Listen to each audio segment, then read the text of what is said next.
नमस्कार। ऑनलाइन कक्षा की श्रृंखला में आप सभी का हार्दिक स्वागत है।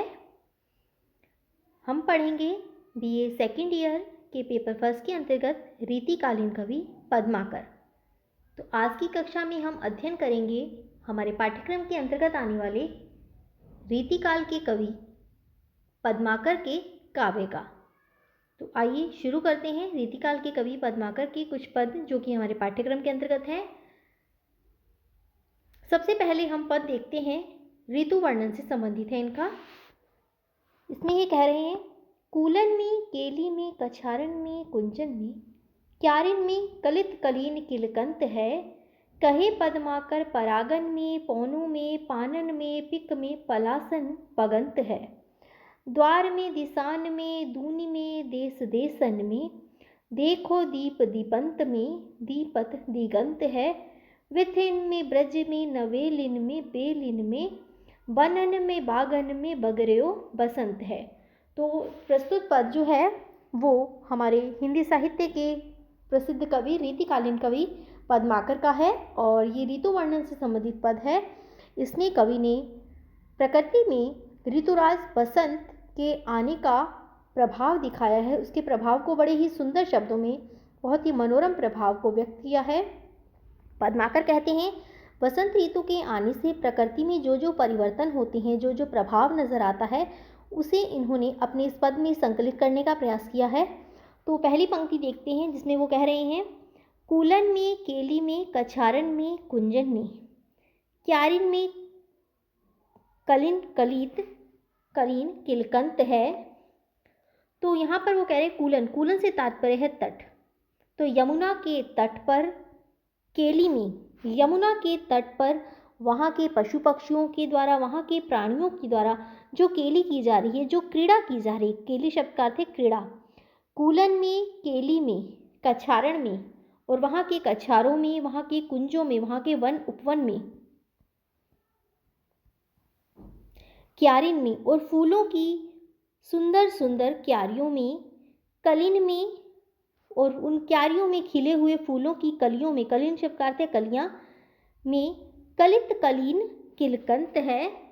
तो कलीन किलकंत है, बहुत ही सुंदर मनोरम वसंत का आगमन दिखाई दे रहा है और वहाँ पर कलियां जो हैं किलकारी मार रही है, किलकारियाँ मारती हुई दिखाई दे रही है। तो बसंत की शोभा चारों तरफ छाई हुई नजर आ रही है।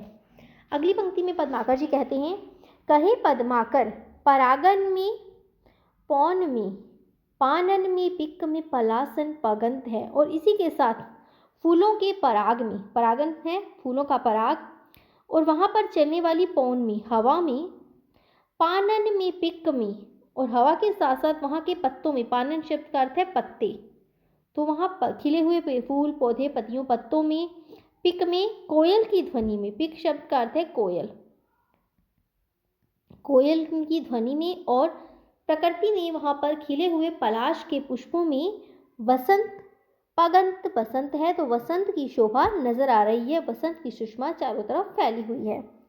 अगली पंक्ति कहती है, द्वार में, दिसान में, दूनी में, देश देसन में, देखो दीप दीपन में, दीपत दिगंत है।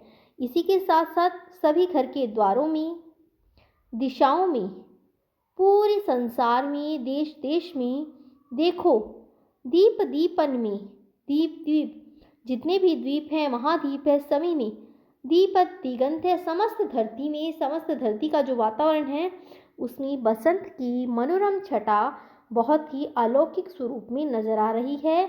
बसंत की छटा बड़ी ही मनभावनी सुभावनी लग रही है। इसी के साथ आगे वो कहते हैं, बेथिन में, ब्रज में, नवेलिन में, बेलिन में, बनन में, बागन में, बगरेओ बसंत है। विथिन, विथिन शब्द का अर्थ है गली। तो ब्रज की गलियों में, वहाँ की नवेली नव वधुओं में, वहाँ नव युवतियों में, बेलिन में लता, वहाँ की बेलों में, वहाँ की लता में, बनन में, बागन में और उसी के साथ वहाँ के वन उपवन में, वहाँ के बाग में बगरेओ बसंत है। चारों तरफ बसंत की शोभा नजर आ रही है, बसंत शोभायमान हो रहा है। तो इस प्रस्तुत पद में कवि पद्माकर ने ऋतु वर्णन के रूप में ऋतुराज बसंत का चित्रण किया है कि किस प्रकार से ऋतुराज बसंत के आगमन से प्रकृति में उसकी शोभा नजर आ रही है ऋतुराज बसंत। एक बार फिर से सुनिए।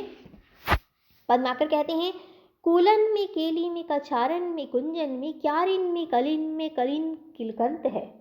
तो वो कह रहे हैं यमुना तट के कूल पर, किनारे पर, वहाँ पर क्रीड़ा करने वाले पशु पक्षी, मनुष्य की क्रीड़ाओं में, वहाँ के कछारों में, वहाँ के कुंजों में, वहाँ के वन उपवन में, वहाँ के फूल पौधों की क्यारियों में, वहाँ के खिले हुए पुष्पों की कलियों में, सभी तरफ बसंत ऋतु जो है वो किलकारी मारती हुई नजर आ रही है।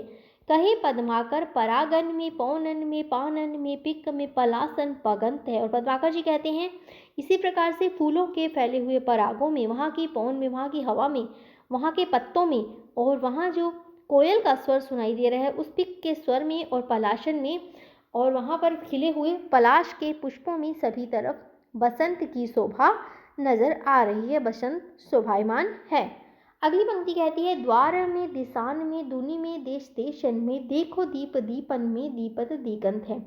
सभी द्वारों पर, सभी दिशाओं में और पूरी दुनिया में, देश देश में, देश प्रदेश में और सभी द्वीपों में, जितने भी द्वीप है, महाद्वीप है, सभी में वसंत का आगमन नजर आ रहा है, उसकी शोभा नजर आ रही है। इसी के साथ साथ वो कहते हैं, विथिन में ब्रज में नवेलिन में बेलिन में बनन में बागन में बगरियो बसंत है। ब्रज की गलियों में, विथिन शब्द का अर्थ है गलियां, तो ब्रज की गलियों में, ब्रज की नव विवाहित वधुओं में, सभी वहाँ की बेलों में, लताओं में, पुष्पों में, वन में, बाग में, सभी तरफ बसंत ही बग रहा है, बसंत ही घूम रहा है, बसंत ही अपनी शोभा दिखा रहा है। तो चारों तरफ बसंत के आगमन का प्रभाव प्रदर्शित हो रहा है।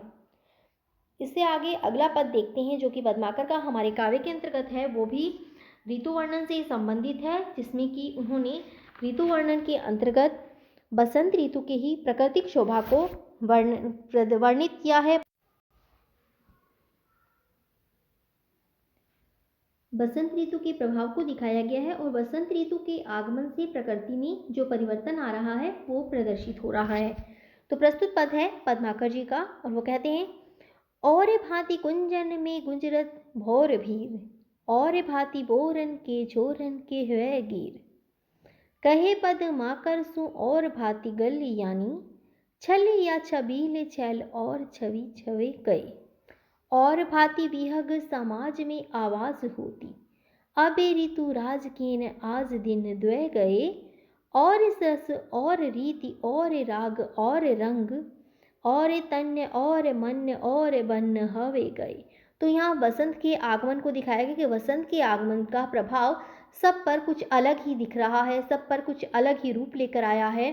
जैसा सामान्य पहला रूप था उससे बिल्कुल अलग नया रूप बसंत का प्रभाव लेकर आया है। तो वो कह रहे हैं कि बसंत के आगमन से और भांति कुंजन में गुजरत भौर भी ने, कुंजों में, लताओं में भंवरों का गुंजार तो पहले भी होता था, परंतु बसंत के आगमन से, उसके आने से ये गुंजों, उनके भंवरों के जो झुंड का गुंजार है वो और ही भांति हो गया है, अलग ही प्रकार से हो गया है। इसी के साथ आगे वो कहते हैं, और भांति बोरन के झोरन के हवे गए। आम की मंजरियाँ, बोरन से तात्पर्य है आम की जो मंजरियाँ होती हैं, आम की मंजरियों के झुंडों में भी और ही प्रकार से उनकी गंध, उनकी सुगंध, उनकी मादकता फैल गई है बसंत के आगमन के कारण। कहे पद्माकर सु और भांति गलियन में, और इसी प्रकार से इसका प्रभाव ब्रज की गलियों में भी नजर आया है। और ही प्रकार से इस ब्रज की गलियों में छल या छबीले छल और छवि छवे गए। जो छलिए लोग, जो छलिए छबीले नायक घूमते थे, उनकी शोभा भी, उनकी छवि भी और ही भांति से दिखाई दे रही है। ये सब बसंत के आगमन का ही प्रभाव है। और भांति विहग समाज में आवाज होती, और बसंत के आगमन से पक्षियों का जो कलरव है, पक्षियों की जो ध्वनि है, जो वाणी है, वो भी अलग ही प्रकार से अपना कुंजन कर रही है, अपने कलरव को व्यक्त कर रही है। तो इस प्रकार से पक्षियों के समाज में, पक्षियों की समूह में जो भांति है, जो उनका स्वर है, जो उनका कलरव है, वो भी और ही प्रकार से नजर आ रहा है। अभी ऋतुराज के न आज दिन द्वय गए। अभी तो ऋतुराज बसंत को आए हुए 2 दिन भी नहीं हुए हैं और उसका प्रभाव सब पर नजर आ रहा है। कुंजों में भंवरों का गूंजना अलग प्रकार से हो गया है, आम के जो मंजरियां हैं उनके झुंडों की मादकता, उनकी सुगंध अलग प्रकार से हो गई है। और इसी के साथ साथ ब्रज की जो गलियां हैं वहाँ पर छैल छबीले नायकों की छवि भी कुछ अलग ही रूप लेकर सामने आई है। और पक्षी समाज का जो कलरव है, पक्षियों का जो समूह है, जो झुंड है, उनका जो कलरव, उनकी जो ध्वनि है, वो भी और ही भांति से ऋतुराज बसंत के आगमन के कारण प्रदर्शित हो रही है। अभी तो ऋतुराज बसंत को आए 2 ही दिन हुए हैं, तो उसने अपना प्रभाव सब पर दिखा दिया है। और उसी के प्रभाव स्वरूप और रस से और रीति और राग और रंग, उसके प्रभाव से और ही रस है, रस से तात्पर्य है आनंद से। तो उसके आने से समाज में, वातावरण में, मनुष्यों में सभी तरफ से और ही तरह का आनंद है और रीति और ही तरह के क्रियाकलाप किए जा रहे हैं। जो कार्य हो रहे हैं वो भी अलग प्रकार से हैं। और राग और रंग, राग और रंग भी पहले से बदल गया है। और तन और मन, तन और मन की सुध भी, उसकी प्रकृति भी, उसकी क्रियाएं भी, वो भी और प्रकार से हो गई है। और वन हवे गए, और वहाँ के वन की शोभा भी अलग प्रकार से अनोखी हो गई है। वन भी और ही प्रकार से हो गया है। ये सब बसंत के आगमन के कारण ही हुआ है। वसंत के वैभव का प्रभाव है, उसकी शोभा का प्रभाव प्रकृति में चारों तरफ नजर आ रहा है। तो इस पद में पद्माकर जी ने बसंत के आगमन से, ऋतुराज बसंत के आगमन से प्रकृति में जो प्रभाव हुआ है, जो उसका प्रदर्शित रूप नजर आया है, उसे व्यक्त करने का प्रयास किया है। इसके बाद आगे बढ़ते हैं और अगला पद देखते हैं जो कि है पद्माकर जी का। तो प्रस्तुत पद में पद्माकर जी ने राधिका के आने का वर्णन किया है कि वसंत ऋतु के आगमन के साथ साथ ही राधिका जब गोकुल में आती हैं, राधा जब गोकुल में आती हैं, तो उनके आने से वहाँ की क्या शोभा होती है, वहाँ क्या परिवर्तन नजर आता है, उसे दिखाया है। सीच ब्रज चंद पे चली यो मुख चंद जाको, चंद चांदनी को मुख मंद सोकर जात, कहे पद्माकर त्यों सहज सुगंध ही के पुंज बन कुंजन में कंज से भरत जात, धर्म जहाई जहाँ पग है पियारी तहाँ, मंजुल मंजीट ही के माठ से ढरत जात, बारंते हीरा सीत सारी की किनारते, हारंते मुक्त हल जारन झरत जात। तो राधिका के आने से क्या परिवर्तन है वो इस पद में दिखाया गया है। वो कह रहे हैं कि राधिका जो श्री कृष्ण का ध्यान करके, सीज कर, कृष्ण को लक्षित कर कर, उनको ध्यान में लेकर, ब्रजचंद शब्द आया है श्री कृष्ण के लिए, श्री कृष्ण को लक्षित कर कर, उनका ध्यान कर कर ब्रज की तरफ चली हैं। पे चली यो मुख चंद जात, तो वो उनका मुख जो है चंद्रमा के समान दिखाई दे रहा है, चंद्रमा की आभा को भी फीका करता हुआ लग रहा है।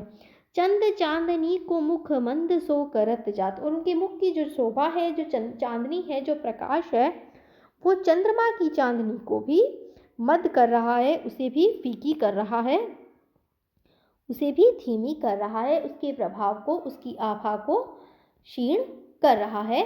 यहाँ पर जो चंद्रमा नजर आ रहा है। आगे वो कहते हैं, कहे पद माकर त्यों सहज सुगंध ही, उसके चलने से, राधा के चलने से जो उसके शरीर से सुगंध आ रही है, वो सुगंध पूरे वातावरण में फैल गई है। पुंज बने कान कुंजन में कंज से भरत जात, और वहाँ के वन, उपवन जो है वो कमल की सुगंध से भर गए हैं। राधिका के वहाँ से चलने से, वहाँ गुजरने से, उस वन में, उस उपवन में राधिका की सुगंध फैल गई है, और वहाँ के जितने भी वन हैं, जितने भी कुंज हैं, वो कमल की सुगंध से भर गए हैं। अगली पंक्ति कहती है, धर्म जहाई जहाँ पग है पियारी तहाँ, मंजुल मंजीट ही के माठ से ढरत जात, और प्यारी राधिका जहाँ जहाँ भी कदम अपने रखती है, वहाँ क्या होता है, जहाँ जहाई पग है पियारी तहाँ, जहाँ जहाँ वो अपने चरण रखती है, वहाँ मंजुल मंजीट ही के माठ से ढरत जात, बहुत ही सुंदर सुंदर मजीट के मटके, गहरे लाल रंग के मजीट के मटके धुलकते हुए नजर आ रहे हैं। तो तात्पर्य यह है कि राधा ने अपने पैरों पर लगा रखा है महावर। तो उस लाल महावर के प्रयास से, जब कारण से जब वो धरती पर चलती है, तो उनके चलने से उनके पद चिन्ह धरती पर बन रहे हैं और उन धरती पर बने हुए लाल महावर के सुंदर पद चिन्हों से ऐसा लग रहा है जैसे किसी ने मजीठ के घड़े ही धरती पर ढरका दिए हों। मजीठ होता है गहरा लाल रंग, गहरा लाल रंग कहलाता है मजीठ। तो ऐसा लग रहा है राधा के चलने से किसी ने वहाँ पर लाल रंग के मजीठ के जो है मटके ही ढरका दिए हों। बारंते हीरा सेत सारे के किनारंते हारंते मुक्ता हजारन झरत जात। और उसी के साथ साथ उसके बालों में लगे हुए जो मोती हैं, आभूषण हैं, और साथ ही श्वेत साड़ी की किनारंते, और श्वेत रंग की उसने जो साड़ी पहन रखी है उसके किनारों पर लगे सलमा सितारों से हारंते मुक्ता, और उसके गले में पहना हुआ जो हार है उसके जो मोती हैं हजारन झरत जात, और उनकी आभा झिलमिला रही है और वो धरती पर हजारों मोती गिरते हुए नजर आ रहे हैं। तो यहाँ पर राधा के आने का चित्रण पद्माकर जी ने किया है। एक बार फिर से मैं आपको बता दूं। पहली पंक्ति कहती है, सीज ब्रज चंद पे चली यो मुख चंद जाको, कि श्री कृष्ण को लक्षित कर कर उनको ध्यान में लेकर कृष्ण से मिलन हेतु जब राधिका चली है तो उनका मुख जो है चंद्रमा के समान नजर आ रहा है, और ऐसा चंद्रमा लग रहा है जिसके सामने जो सामान्य जो वातावरण में चंद्रमा उपस्थित है उसकी चांदनी भी फीकी पड़ जाती है। चंद चांदनी को मुख मंद सो करत जात, उसकी चांदनी को भी वह मंद करता है, फीकी करता हुआ नजर आ रहा है। ऐसा चंद्रमा है, फीका कर रहा है उसे।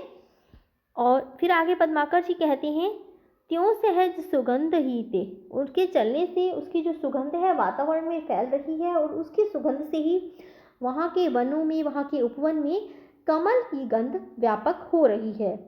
धर्म जहाँ जहाँ पग है पियारी तहाँ, मंजुल मंजीठ ही के माठ से ठहरत जात।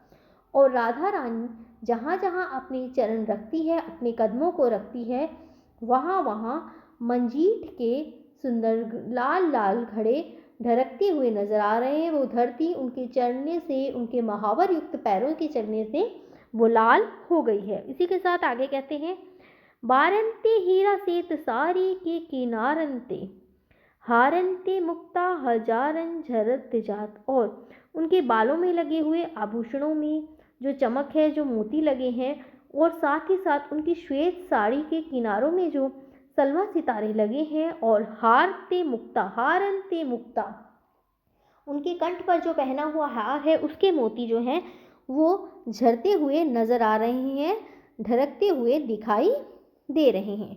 तो प्रस्तुत पद था पद्माकर जी का, जिसमें कि राधिका का चित्रण किया गया है। आज हमने अध्ययन किया रीतिकालीन कवि दे पद्माकर जी के कुछ पदों का, जो कि हमारे पाठ्यक्रम के अंतर्गत थे, जिनके अंतर्गत हमने पढ़ा ऋतुवर्णन से संबंधित 2 पद पढ़े, और एक पद पढ़ा राधा के वर्णन का, जो जिसमें राधा जब ब्रज में आती है तो उनके आने से ब्रज के चंद्रमा की, वहाँ के वन उपवन की, और वहाँ पे क्या क्या परिवर्तन नजर आता है, क्या क्या उनका प्रभाव दिखाई देता है, वो हमने आज पढ़ा। इससे आगे की कक्षा में हम हमारे पाठ्यक्रम के अंतर्गत आने वाले पद्माकर जी के अन्य पदों के साथ मिलेंगे। तब तक आप अपने स्तर पर इनका अध्ययन कीजिए। इससे आगे की कक्षा में हम पद्माकर जी के अन्य पदों के साथ मिलेंगे। धन्यवाद।